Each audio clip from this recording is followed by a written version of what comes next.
Halo teman-teman semuanya, di video kali ini saya akan menjelaskan sedikit mengenai peer-to-peer atau P2P lending di Indonesia atau inovasi pembiayaan digital pada mata kuliah Sistem Informasi Akuntansi dan Keuangan. Namun sebelum itu, perkenalkan, nama saya Dahlia Ronaldi Silaban, saya dari kelas 3A Sistem Informasi.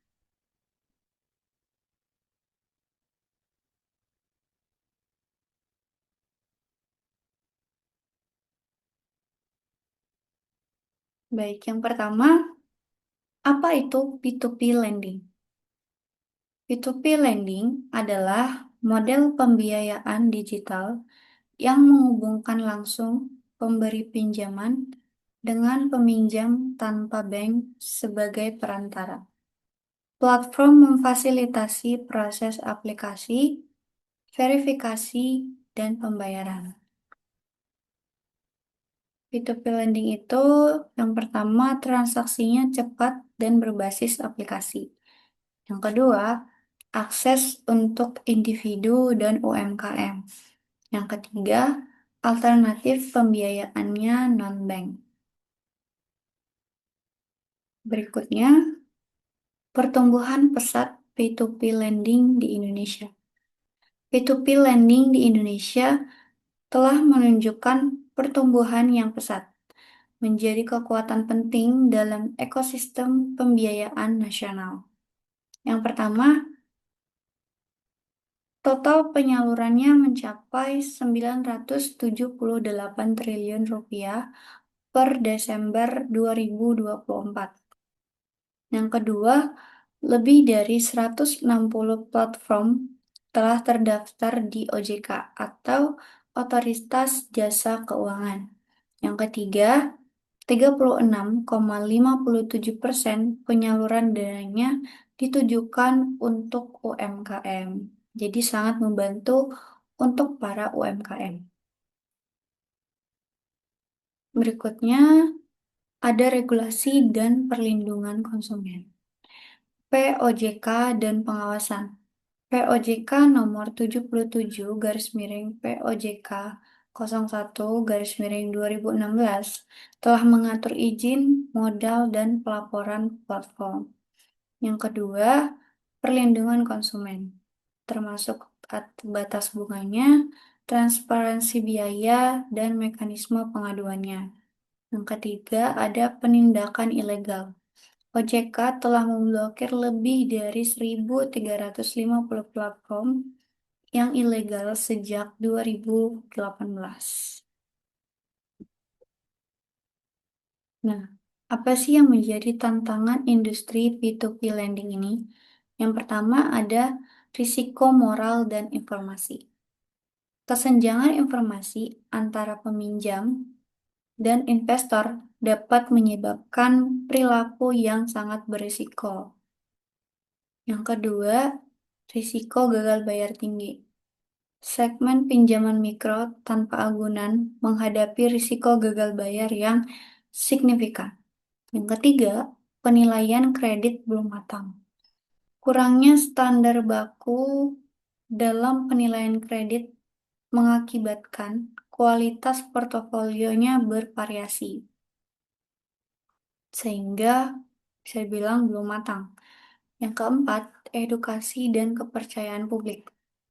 Diperlukan edukasi luas untuk meningkatkan literasi dan membangun kepercayaan terhadap masyarakat. Setelah tadi kita tahu tantangannya apa saja, tapi kita juga perlu tahu apa sih yang menjadi dampak positif dari P2P lending ini. Yang pertama itu inklusi keuangan. Dapat menjangkau wilayah tanpa akses perbankan. UMKM bisa mendapat modal kerja yang cepat. Yang kedua, alternatif pembiayaannya. Prosesnya lebih cepat dan fleksibel dibandingkan pinjaman tradisional. Yang ketiga, peluang investasi. Investor retail bisa diversifikasi portofolionya dengan return kompetitif. Nah, Berikutnya kita akan mereview sedikit mengenai aplikasi P2P legal yang ada di Indonesia. Salah satunya aplikasi DanaMas.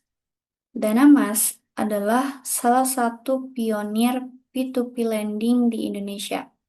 Telah terdaftar dan diawasi oleh OJK atau Otoritas Jasa Keuangan. Jadi fokus pada pinjaman mikro untuk pelaku usaha kecil dengan proses cepat dan transparan. Yang mana dana mas ini legalitasnya telah terjamin. Dia terdaftar dan diawasi oleh Otoritas Jasa Keuangan atau OJK dan menjamin keamanan investasi dan pinjamannya. Yang kedua, dukungan UMKM. Fokus utamanya pada penyaluran pinjaman mikro untuk pelaku usaha kecil dan menengah. Jadi sangat membantu untuk para UMKM dari kecil ke menengah. Yang ketiga ada teknologi dan layanan. Dynamas ini menggunakan teknologi verifikasi canggih yang didukung layanan pelanggan yang responsif.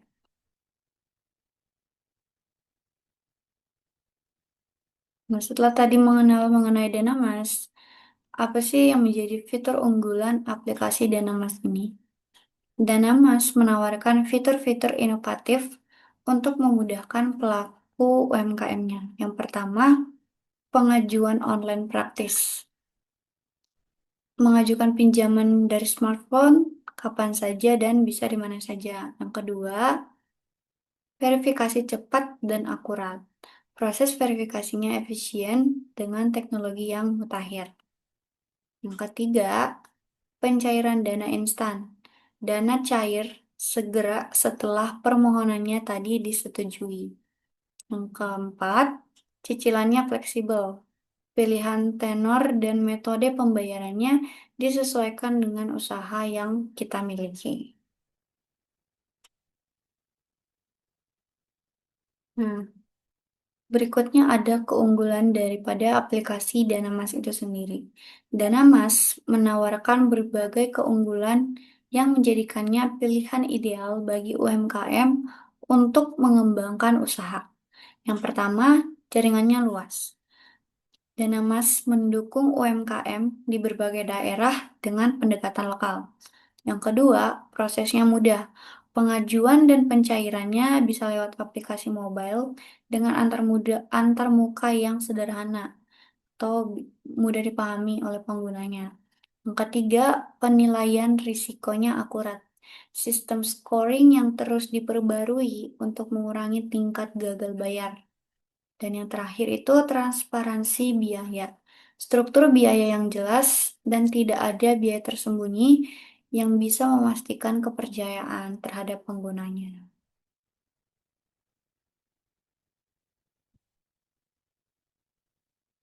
Nah, setelah tadi kita tahu keunggulan dan fitur-fiturnya, kita masuk pada testimoni dan sentimen pengguna, pengalaman para pengguna yang telah menggunakan aplikasi Danamas ini.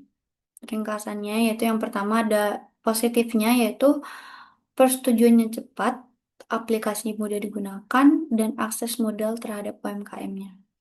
Negatifnya atau kurangnya dari aplikasi Danamas ini sendiri, yang pertama itu keluhan proses penagihannya dan transparansi biayanya yang perlu ditingkatkan. Untuk pengawasan regulatornya sendiri, OJK atau Otoritas Jasa Keuangan terus memantau praktik terhadap perlindungan konsumennya. Nah, sekarang kita masuk pada kesimpulan dan aksi yang bisa dilakukan ketika kita ingin menggunakan peer-to-peer lending ini. Yang pertama, tentunya kita harus memahami risiko dan manfaat kita menggunakannya. Yang pertama, pelajari syarat, bunga, dan skema penagihan sebelum meminjam atau berinvestasi. Yang kedua, pilihlah platform yang legal, yang mana pastikan terlebih dahulu platformnya telah terdaftar OJK untuk perlindungan hukum dan transparansinya nanti. Yang terakhir, gunakan teknologi dengan bijak. Manfaatkan P2P atau peer-to-peer lending ini untuk inklusi keuangan dan pemberdayaan UMKM secara berkelanjutan. Nah, gitu teman-teman. Sekian penjelasan singkat mengenai peer-to-peer lending dan review sedikit mengenai aplikasi ilegal, salah satu aplikasi ilegal peer-to-peer lending yang ada di Indonesia, yaitu tadi aplikasi Danamas. Sekian penjelasan yang bisa saya sampaikan. Selebihnya mohon dimaafkan. Saya ucapkan terima kasih. Sampai jumpa di video saya berikutnya.